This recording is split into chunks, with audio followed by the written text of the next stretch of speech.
আমি যা করছি তিনি তা চান কিনা, তিনি যা চাচ্ছেন আমি তা করছি কিনা। দোস্ত আমার, এতটুকু নড়াচড়া বিবেক বোধ, এই বিবেকের এই পার্থক্য শক্তি যদি না থাকে সে মানুষ না, আর যার মধ্যে থাকে সে মানুষ। আমাদের প্রত্যেকের কাছে অনুরোধ, আমি আপনি সবাই আমরা এটা বোঝা উচিত, আমার বিবেক, আমি মানুষ কিনা। তো বিবেক যদি পার্থক্য শক্তি, যদি বিবেক মানে পার্থক্য শক্তি, বিবেচনা মানে পার্থক্য শক্তি, এটা সত্য, এটা মিথ্যা, এটা ন্যায়, এটা অন্যায়, এটা উচিত, এটা অনুচিত, এটা করণীয়, এটা বর্জনীয়, এটা আদেশ, এটা নিষেধ, এটা হালাল, এটা হারাম, এটা পাক, এটা নাফাক, এটা জায়েজ, এটা নাজায়েজ, এই পার্থক্য বোধ, এই পার্থক্য বুঝ, এতটুকু বিবেচনা বোধ যার আছে তাকে মানুষ বলা হয়। আর এটা যার মধ্যে নাই, খোদার কসম, তাকে মানুষ বলে না, জানোয়ার বলা হয়। যে পূর্ণাঙ্গ বিবেচনা বোধ যার মধ্যে নাই, হালাল হারামের পার্থক্য নাই, উচিত অনুচিতের পার্থক্য নেই। তাহলে এই জন্য সহজ হিসাব, প্রত্যেকেই নিজেরে মিলাইলে হলো, যার কাছে হালাল হারামের পার্থক্য নাই ও মানুষ হওয়ার অনুপযুক্ত, যার কাছে পাক নাফাকের পার্থক্য নাই, আল্লাহর আদেশ নিষেধের কোনো পার্থক্য নাই, সব বরাবর, এ মূলত মানুষ না, এ নফসের পূজারী, এ তার মনের চাহিদার অনুসরণকারী। আল্লাহ তাআলা খোদার কসম তাকে মানুষ বলে নাই।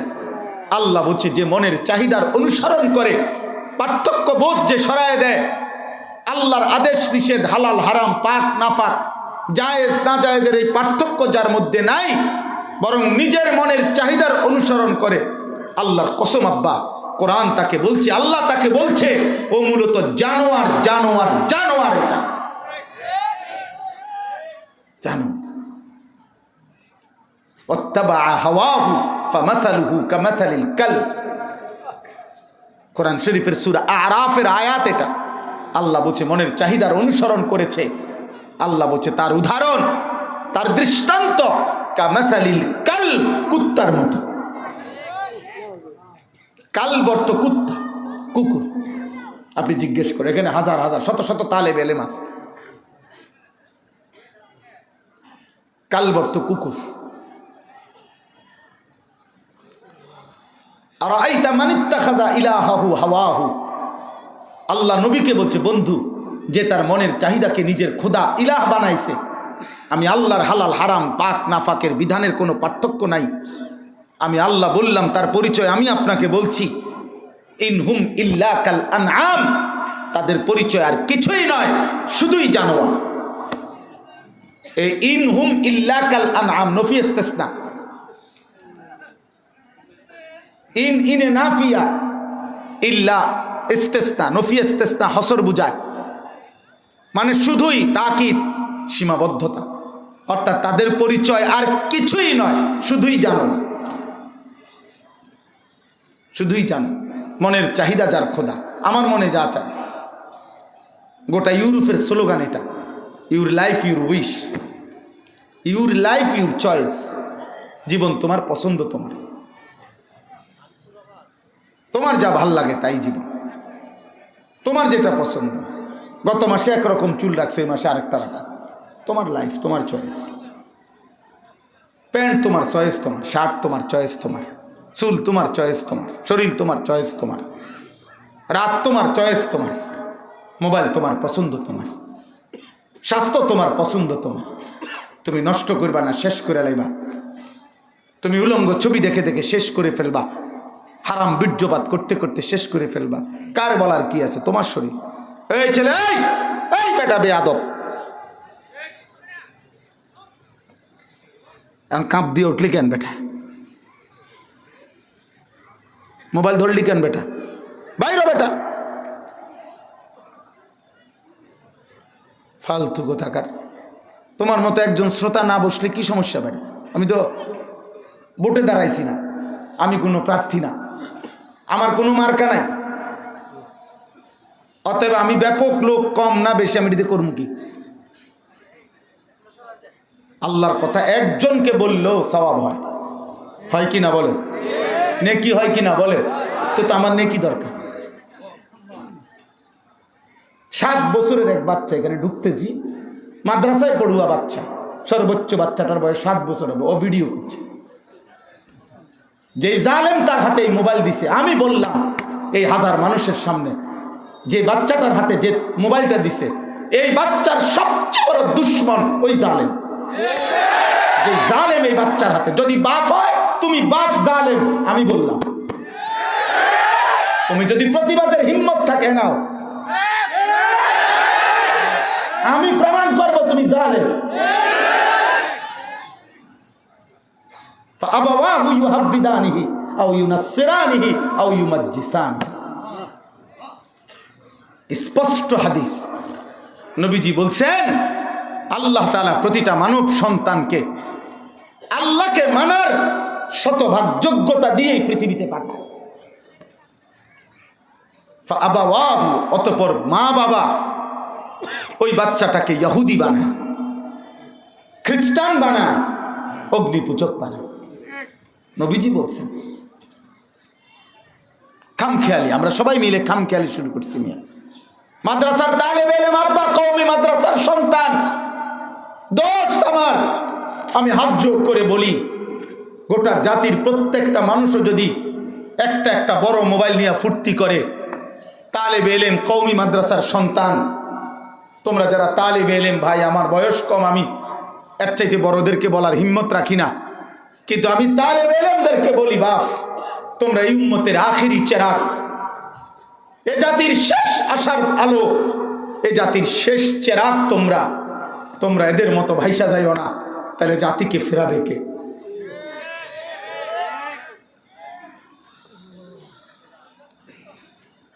আজ তোমরা মাদ্রাসার ছাত্র কৌশল কইরা, চুরি কইরা, চালাকি কইরা, বিকাল বেলা গোপনে আড়ালে কোনো না কোনোভাবে বড় মোবাইল কিছুক্ষণ টিপতে পারা, এটাকে নিজের অনেক বড় ক্রেডিট, বুদ্ধিমত্তা, চালাকি মনে করতেছ। রুমাল বদলাইয়া, কোট বদলাইয়া, ডিজাইন বদলাইয়া, বা মানুষের প্রিয় পাত্র কোনোদিন কেউ হইতে পারে না। ফেসবুকে ছবি দিয়া মানুষের চিনান লাগতো না। ইন্নাল্লাযীনা আমানু ওয়া আমিলুস সালিহাত সায়াজআলু লাহুমুর রাহমানু উদ্দা। আল্লাহ বলছে, বান্দা আমি আল্লাহর ওয়াদা, যারা পূর্ণ ঈমানদার হয়েছে, সমস্ত আমলগুলো পূর্ণ করেছে, আমি আল্লাহ দায়িত্ব নিলাম, আমি ওয়াদা দিলাম, ঈমান আমলওয়ালা বান্দার জন্য আমার গোটা সৃষ্টির মধ্যে ভালোবাসা আমি আল্লাহ দিয়ে দেব। ফালা তুযাক্কু আনফুসাকুম, আল্লাহ বলছে নিজের পবিত্রতা, নিজের শ্রেষ্ঠত্ব, নিজের সৌন্দর্য, নিজের বড়ত্ব, নিজের পরিচিতি নিজেই বলিও না। হুয়া আ'লামু বিমানিত্তাকা, আসমানওয়ালা প্রতি মুহূর্তেই তিনি সবচেয়ে বেশি জানেন আল্লাহকে ভয় করে কে। তোমার ঢোল তুমি বাজাইও না। রওনা দিলাম, দোয়া করেন, গাড়ি তুলতে আসি দোয়া করেন, নামতে আসি দোয়া করেন। কিতা দোয়া করতাম না, নামবে না? ওটা গাড়িতে নামতে আসে, ময়মনসিংহের মানুষ মনে করেন এনে না আমার গাড়িতে, সিটেঙ্গে মানুষ আপনার দোয়া করতে হবে, আপনি নামবে না যাবেন তাতে, কিতে দোয়া করছে? বুঝেন নাই কথাটা? যে আমি আটকে আছি, মাহফিলে পৌঁছতে জানি কি জানি হয়, কি জানি হয়, দেরি হইব, এটা তো আমরা বুঝছি। আর কি তো হইব, আর কি এই তো দেরি হইব, আপনি একটু পরে যাবেন না, দোয়া করবেন, দোয়া করলে ওপরালে দোয়া করত। যাই হোক, কারো গায়ে আঘাত করতে বলি নাই, আমার জন্য ইসলাম, আপনাদের জন্য ইসলাম। ওয়ালাউলা ফাদলুল্লাহি আলাইকুম ওয়া রাহমাতুহু মা যাকা মিনকুম মিন আহাদিন আবাদা। অনেক তালেব ইলম আমি দেখছি মোবাইল হাতে, মাদ্রাসার তালেব ইলম ভাই আমার, কওমি মাদ্রাসার সন্তান, জাতির শেষ আশা ভরসা আমার। এ জাতির লক্ষ কোটি যুবক কিশোর প্রত্যেকের হাতে হাতে বড় মোবাইল, মা বাবা আত্মীয় স্বজন সবাই হাল ছেড়ে দিছে, সবাই হাল ছেড়ে বাচ্চাটাকে বাচ্চার হাতে তুলে দিছে, যে আব্বা ধর তোর মোবাইলের হাতে তুলে দিলাম, আগের দিনে তো এমন ছিল, বাবা মা সন্তানকে কোনো আল্লাহওয়ালার হাতে তুলে দিতেন। হুজুর আমি থাকি বা না থাকি, আমার বাচ্চাটার দিকে খেয়াল করেন, আমার বাচ্চাটার একটু দোয়া করে। আজ বাচ্চাটাকে মোবাইলের হাতে তুলে দিছে। উনি জানে, সব জানে, উনি সব জানে, সব বুঝে। খামখেয়ালি। এই জন্য বলছি আমি, আমার কথা যেটা প্রসঙ্গ ছিল যে পার্থক্য বোধ, বিবেচনা, এটা যার মধ্যে নাই সে মানুষ না, জানোয়ার। হালাল হারামের পার্থক্য যার মধ্যে নাই, মদও খায়, মধুও খায়, গালিও দেয়, সালামও দেয়, নিজের স্ত্রীকেও দেখে, মোবাইলে আর টেলিভিশনের উলঙ্গ নর্তকীও দেখে। বাহ, হালাল হারামের কোনো পার্থক্য নেই। কষ্টে উপার্জিত টাকা এটাও নেয়, সুদে কিস্তির টাকাও নেয়। ওমা, সব মিলাইয়া 10,000। হুজুর দোয়া করবেন, সব মিলাইয়া 6 লাখ টাকা মিলাইছি, সামনের সোমবারে ফ্লাইট। কেমনে মিলাইছেন? 3 লাখ জমি বেচা আর 3 লাখ এমনি কি তাই না করবেন? এমনি কি সুদে কিস্তিতে? হালাল হারামের পার্থক্য কই? হালাল হারামের তফাৎ কই? যুবক ভাই, তুমি মাকেও দেখো, বোনকেও দেখো, আবার মোবাইলের উলঙ্গ নারীও দেখো। নওজোয়ান, তোমার হালাল হারামের পার্থক্য কই? আব্বা মানুষ থেকে ছুটে গেলা কেন? মানুষের কাতার থেকে সরে গেলা কেন? মানুষের কাতার থেকে সরে গেলা কেন? আফরাআইতা মান ইত্তাখাযা ইলাহাহু হাওয়াহু ওয়া আদাল্লাহু আল্লাহু আলা ইলমিন ওয়া খাতামা আলা সামঈহি ওয়া কলবি ওয়া জাআলা আলা বাসারিহি গিশাওয়া।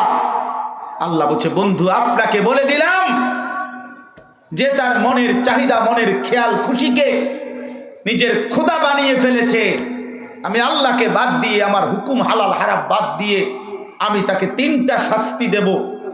যে মনের ইচ্ছা মতো চলে যুবক, খোদার কসম আল্লাহ বলছে, নবীজিকে কোরআনের আয়াত উদাহরণ আল্লাহ বলছে, আমি তাকে 3টা শাস্তি দেব। একদিন আমি আল্লাহ তাকে পথভ্রষ্ট করে দেব। 2, ওয়া খাতামা আলা সামঈহি ওয়া কলবি, আমি আল্লাহ তার কান এবং তার অন্তরে মোহর মেরে দেব, একদম সীসা গলাইয়া ডালাই করে দেব। ওয়া জাআলা আলা বাসারিহি গিশাওয়া, আমি তার চোখের সামনে পর্দা ফেলে দেব। বলো আব্বা, আর থাকলো কি? আল্লাহ যার কান বন্ধ করে দিলেন, আল্লাহ যার অন্তর মোহর মেরে দিলেন, আল্লাহ যার চোখের সামনে পর্দা ফেলে দিলেন, আল্লাহ যাকে নিজেই পথভ্রষ্ট করে দিলেন। এবার আল্লাহ নিজেই বলছে, এই আয়াতের আরেক পরের অংশ হলো ফামান ইয়াহদিহি মিন বাদিল্লাহ। এই বন্ধু বলেন না, এরপরে আমি আল্লাহকে বাদ দিয়ে এই নাফরমানকে হেদায়েত দেবে কে? আর 365 দিনে যে কোনো দিন ফজরের নামাজ পড়ো নাই যুবক, আল্লাহ যদি আর কোনো দিন তোকে না উঠায়, তোর যদি কোনোদিন মনে না পড়ে ফজরের নামাজের কথা, আজ 30 বছর ধরে যে নাফরমান সুদ খায়, এই সুদখোর নাফরমান মালিক যদি আর কোনো দিন তোমার কলিজার ভিতরে এটা মনেই না করায় যে এটা হারাম, এটা ছেড়ে দেওয়া উচিত, কি হবে? আজ 40 বছর ধরে যে নর্তকী দেখে, নারীর ছবি দেখে, নাচ গান, নাটক, সিনেমার উলঙ্গ দৃশ্য দেখে, আহা চাচা, আর কোনোদিন যদি ফিরতে না পারেন, আর কোনোদিন যদি গুনার এই বদভ্যাস ছাড়তে না পারেন, যদি আল্লাহ তৌফিক না দেয়, 60 বছর বয়স এখনো বিড়ি সিগারেট খান, যদি এটা আর কোনোদিন ছাড়তে না পারেন, 70 বছর বয়স এখনো কথায় কথায় গালি দেন, এই বদভ্যাস যদি আর ছাড়তে না পারেন, বলো যুবক ভাই, নওজোয়ান তোমরা বলো, রাত দিন যারা মোবাইলে অশ্লীল ছবি দেখো, প্রতিদিন যে 100 নারী উলঙ্গ দেখছো, একজন বিবাহিত স্ত্রী দিয়া তুমি তো তৃপ্তি পাইতা না, তুমি তো সুখ পাইতা না আব্বা, যে তুমি এত উলঙ্গ নারী এত অশ্লীল ছবি দেখে অভ্যস্ত, তুমি এক নারীতে তো মজা পাইতা না। সেদিন তোমার আফসোস লাগবে যে আমি জীবনভর মোবাইলে কি দেখলাম, আর আমার কপালে এটা কিতা জুটলো। হ্যাঁ হ্যাঁ, রসিকতা করো না, তুমি ভাবো। আব্বা তুমি তামাশা করো না, ভাবো। আয-যানি লা ইয়ানকিহু ইল্লা যানিয়াতান আও মুশরিকা ওয়াজ-যানিয়াতু লা ইয়ানকিহুহা ইল্লা যানিন আও মুশরিক ওয়া হুররিমা যালিকা আলাল মুমিনিন। সূরা নূরের মধ্যে আল্লাহ বলছে, যেই যুবক, যেই পুরুষ ব্যভিচারী, নারীর সাথে বিবাহ বহির্ভূত হারাম সম্পর্ক, খোদার কসম আল্লাহ ওয়াদা দিছে ও বিবাহ করতে পারবে না। ও যখনই বিবাহ করবে তার বিবাহিত স্ত্রী হবে আরেকটা জানিয়া, ব্যভিচারিণী, অসভ্য নারী, আও মুশরিকা, অথবা বেঈমান নারী।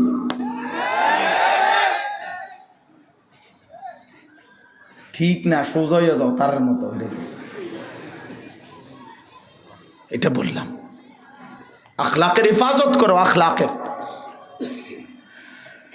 ওয়াজ-যানিয়াতু লা ইয়ানকিহুহা ইল্লা যানিন আও মুশরিক। আল্লাহ বলছে, যে নারী ব্যভিচারী, যে নারী চরিত্রহীন, খোদার কসম আল্লাহর ওয়াদা, ওকে বিবাহ করবে না কেউ। যেই বিবাহ করবে, আল্লাহ বলছে সেই পুরুষটা হয়তো আরেকটা জানিন, ব্যভিচারী পুরুষ, আও মুশরিক, অথবা মুশরিক বেঈমান। ওয়া হুররিমা যালিকা আলাল মুমিনিন। আল্লাহ বলে ব্যভিচারী পুরুষ, ব্যভিচারী নারী, বিবাহ বহির্ভূত জিনাকার, আল্লাহ তাআলা বলেন ইমানদার পুরুষ এবং নারীর জন্য হারাম করে দেওয়া হলো। হুররিমা। দোস্ত আমার, নওজোয়ান আমার, সাথী আমার, বন্ধু আমার কাছে আরবি কিতাব আছে, আদ্দা ওয়াদ দাওয়া, আমার শায়েখের পছন্দের কিতাব। আমার শায়েখ আরিফ বিল্লাহ আল্লামা মুফতি মুশতাকুন নবী কাসিমি, যার ভালোবাসায়, যার আদরে আমি জিন্দিগি চালাইতে চেষ্টা করি, হজরতের হাদিয়া দেওয়া কিতাব। ওই কিতাবে আছে ইমাম শাফিঈ রহমতুল্লাহ আলাইহি বলছেন, আয-জিনা কারজুন, ব্যভিচার, জিনা, বিবাহ বহির্ভূত ছেলে মেয়ের হারাম যত সম্পর্ক আব্বা, সবটাই জিনা। চোখ দিয়ে হারাম ছবি দেখলে চোখের জিনা, কান দিয়ে শুনলে কানের জিনা, জবান দিয়ে কথা বললে জিহ্বার জিনা, হাত দিয়ে ছুঁয়ে দিলে হাতের জিনা, পাও দিয়ে পাশে গেলে পায়ের জিনা, অন্তর দিয়ে হারাম নারী অশ্লীলতার কল্পনা করলে অন্তরের জিনা, লজ্জাস্থান দিয়ে অপকর্ম করলে লজ্জাস্থানের জিনা। আল্লাহর নবী বিশুদ্ধ হাদিসে নবীজি বলছেন সবটাই জিনা, সবটাই ব্যভিচার। আর ইমাম শাফি রহমতুল্লাহ বলছে, হে মুসলমান ইমানদার, আয-জিনা কারজুন, জিনা ব্যভিচার, বিবাহ বহির্ভূত হারাম সম্পর্ক, খোদার কসম তিনি বলেন এটা একটা কার্জ, এটা ঋণ। ঋণ এটা যেন তুমি হাওলাত নিলা, হাওলাত, ঋণ নিলা। আর হাওলাত সুদ দিতে হয়, কথা বলে না। ঋণ কি করতে হয়? সুদ করতে হয় না। ঋণ মানে হাদিয়া, ঋণ মানে কি? হাওলাত। এটা কি করতে হয়? ইমাম শাফি রহমতুল্লাহ বলছে যে হে আল্লাহর বান্দা, যদি তওবা না করো আর আল্লাহ যদি মাফ না করে, খোদার কসম দিয়ে তিনি বলছে যে তোমার ফ্যামিলির, পরিবারের কাউকে দিয়ে তোমার এই জিনার শোধ দিতে হবে।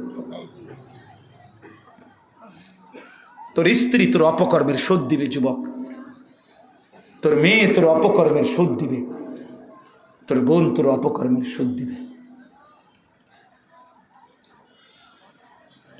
এই জন্য মুসলমানের নওজোয়ান, কার নারী দেখো, মোবাইলে কাকে দেখো, অস্থির ছবি দেখো, উলঙ্গ দৃশ্য দেখো, হারাম নারীর নাচ দেখো, রূপ দেখো, যৌবন দেখো, শরীর দেখো, কাকে দেখো? তোমার মা? একটা যুবক ভাই বলো, একটা বাবা বলো, ওর মারে দেখো, মা এটা তোর, তোমার বোন, তোমার খালা, তোমার ফুফি, তোমার কন্যা।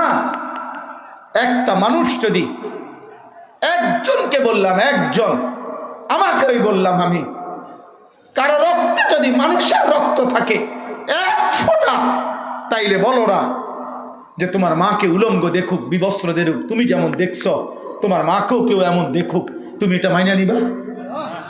আপনারা কেউ মেনে নিবে? আপনার বোনের ব্যাপারে মেনে নিবেন, আপনার কন্যার ব্যাপারে মেনে নিবেন, আপনার খালার ব্যাপারে মেনে নিবেন, আপনার ফুফির ব্যাপারে মেনে নিবেন। আল্লাহ নবী সাল্লাল্লাহু আলাইহি সাল্লাম, আমি এটা নিজের থেকে বলি নাই, এটা নবীজির হাদিস, বিশুদ্ধ হাদিস। আল্লাহ নবী সাল্লাল্লাহু আলাইহি সাল্লাম এক যুবককে এই কথাটাই বলছিলেন। এই যুবক বলছিলেন, ইজান লি বিজিনা, ইয়া রাসূলুল্লাহ, আমাকে জিনার অনুমতি দেন। নবীজি বললেন, আফা তুহিব্বুহু লি উম্মিক ওয়া ইবনাতিক ওয়া উখতিক ওয়া খালাতিক ওয়া আম্মাতিক। এই 5টা প্রশ্ন করছে নবী যুবককে। যুবক বলো, তোমার মায়ের সাথে কেউ এটা করুক, বোনের সাথে, কন্যার সাথে, ফুফির সাথে, খালার সাথে, আফা তুহিব্বু, তুমি সেটা পছন্দ করবে? ক্বালা লা লা লা লা লা লা। যুবক বলছে, না ইয়া রাসূলুল্লাহ, আমার জান থাকতে আমি এটা মেনে নেব না। আল্লাহ নবী সাল্লাল্লাহু আলাইহি সাল্লাম তখন বললেন, যুবক, ওয়ালান নাসু লা ইউহিব্বুনাহু লিউম্মাহাতিহিম ওয়া বানাতিহিম ওয়া আখাওয়াতিহিম ওয়া আম্মাতিহিম ওয়া খালাতিহিম। তাহলে শুনে নাও যুবক, কোনো মানুষও চায় না তার মায়ের সাথে কেউ জিনা করুক, তার বোনের সাথে কেউ জিনা করুক, তার খালার সাথে কেউ জিনা করুক, তার কন্যার সাথে কেউ জিনা করুক, তার ফুফির সাথে কেউ জিনা করুক। এটা তো অন্য মানুষও চাইবে না। যুবক তখন চোখের পানি ফেলে দিয়ে বলছে, ইয়া রাসূলুল্লাহ, আল্লাহর কসম, আমি হায়াত থাকতে আর কোনোদিন এমন জঘন্য কাজের কল্পনাও করব না। আজকের এই রাত গভীরে নওজোয়ান ভাই, যুবক ভাই, আমি সহ আমরা সবাই, নবীজি তখন ওই যুবককে বুকের কাছে আইনা হাত বুলাইয়া তার বুকে নবী সাল্লাল্লাহু আলাইহি সাল্লাম ওই যুবককে 3টা দোয়া করছিলেন। আজকে আমিও, আমাদের এখানে অনেক শ্রদ্ধেয়, দুই পাশে আমার মুরব্বী, অনেক শ্রদ্ধেয় উলামায়ে কেরাম, আমি প্রত্যেকের সাথে ইচ্ছা করে আমি ভাবছিলাম সবার সাথে আমি মুসাফা করতে চাইলে এটা হুড়াহুড়ি লাগিয়া যাবে, বিড়াবিড়ি লাগবে অনেকের, এই জন্য কারোর সাথে হাত মিলাই নাই। তো সকলেই আমার শ্রদ্ধেয়, এই সমস্ত উলামায়ে কেরামের সামনে রেখে দিল থেকে আমরা নওজোয়ান ভাই তোমাদের কাছে অনুরোধ, তুমি দিল থেকে, হাত উঠাইতে হবে না, তুমি তোমার দিলের থেকে নিয়ত করো যে ইনশাআল্লাহ এত বড় কথা শুনবার পর নবীজির, যে আমার মা, আমার বোন, আমার কন্যা, আমার ফুফি, আমার খালা, তার উলঙ্গ ছবি কেউ দেখুক, তার নাজায়েজ ছবি কেউ দেখুক, এটা আমি মেনে নিতে পারি না। এই কথা মনে করে আমিও আর দেখব না। এই নিয়ত করলে নবীজি ওই যুবকের জন্য যেই 3টা দোয়া করছেন, সেই দোয়াটা আমিও করতেছি, আমাদের এই উলামারাও করবে। তোমরা নিয়ত করলে ইনশাআল্লাহ আশা করি আল্লাহ ওই দোয়ার বরকত, রাসূলুল্লাহ সাল্লাল্লাহু আলাইহি ওয়াসাল্লামের জবানের বরকত তোমাদের উপরও দেবে ইনশাআল্লাহ। নিয়ত করছো তো ভাই? আল্লাহর নবী তখন ওই যুবককে দোয়া করছে, আল্লাহুম্মা গফির যামবাহু, আল্লাহ এই যুবকের গুনাহগুলো মাফ করে দেন। ওয়া তাহহির কলবাহু, আল্লাহ এই যুবকের অন্তর পবিত্র করে দেন।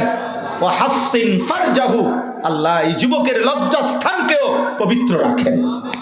আল্লাহ তোমাদের নওজোয়ান যারা, আল্লাহ তোমাদের গুনাহগুলো মাফ করে দেন, আল্লাহ তোমাদের দিল সাফ করে দেন, আল্লাহ তোমাদের লজ্জাস্থানকেও পবিত্র রাখেন।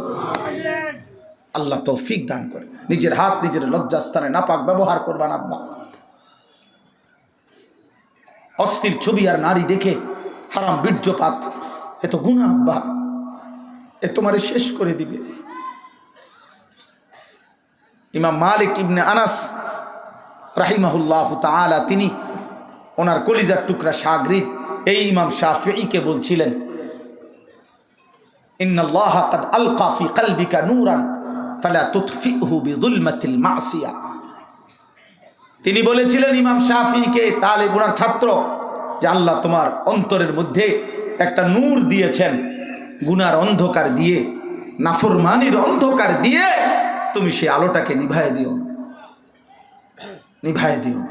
আজকের কিশোর, আজকের যুবক, আজকের নওজোয়ান দোস্ত আমার, সাথী আমার, আমরা কেউ, আমার বয়স 45 শুরু হয়েছে, আমরা চলে যাওয়ার পথে, আমাদের চাইতো এখানে বয়স্ক মুরব্বীরা আছে। আমরা তোমাদের যারা 20, 25, 15, 30-এর নিচে আগামী প্রজন্মের সন্তান তোমরা, তোমাদের হাতে আমরা বলে গেলাম, আগামীর ইসলাম, আগামীর পৃথিবীর জন্য তোমরা আল্লাহর দিকে ফেরো। বলো ইনশাআল্লাহ ভাই। 30 বছরের নিচে যাদের বয়স, তারা হাত উঠাও। সবাই না, সবাই না, 30 বছরের নিচে। আরে বুড়া মানুষ হাত উঠাইয়েন না, আপনি এমনি ভালো মানুষ। ও মা, তো বুড়া মানুষ কই? ও